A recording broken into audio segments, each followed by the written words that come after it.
I've been most inspired. I know I've been most inspired when I've been outside. I walk a lot. I hike a lot. It's my time to think. And that's where I solve problems. And I solved relationship issues. I've seen children in my teaching experience who were actually diagnosed with ADHD and had all kinds of issues when they were in the classroom. I would take them outside, and they were totally different children. They would be quiet. They'd be focused. They'd pay attention. Nature is soothing. It's calming.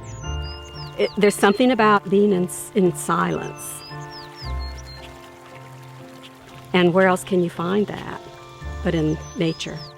We hear the birds singing, we hear the insects, we hear the water flowing, but those are all soothing, calming sounds, and our souls need that. Children need that. They need it desperately. It's a loud world we're living in.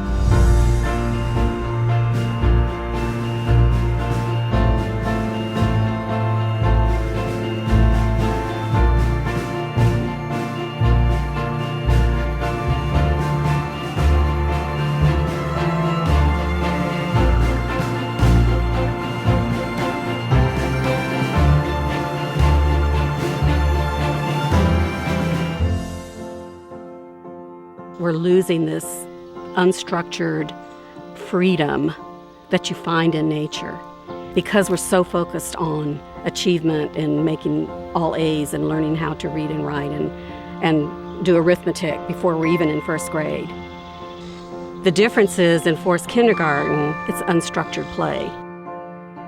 Children are learning through their play. And when I think about it, it's really a revival of the way children have learned for forever. They ask the questions, and the teachers are there to facilitate those teachable moments. So we aren't there to tell them things. We're there to listen to their questions and to guide them to finding the answers. So they explore the world around them, using all of their senses, which children are losing that ability nowadays.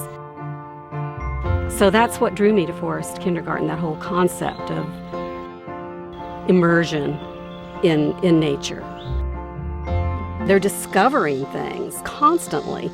They're turning over rocks and they're finding all the creatures that live under rocks. They're climbing trees, constantly catching minnows and salamanders and looking at the little shells that they find in the creek and the rocks. So it's a continual exploration and discovery, and through that, they're connecting. They're connecting with the world around them. And these children, when they're out here every day for several hours at a time, they are becoming acquainted with every tree, every plant, every animal, every bird, everything around them, every rock. So because of that love of place and learning to love the place where they live, and loving the earth, and loving the people around them, and loving themselves. That's where it all happens. And what our world needs is more compassion, more kindness. The hope is that will expand to include the community and the rest of the world.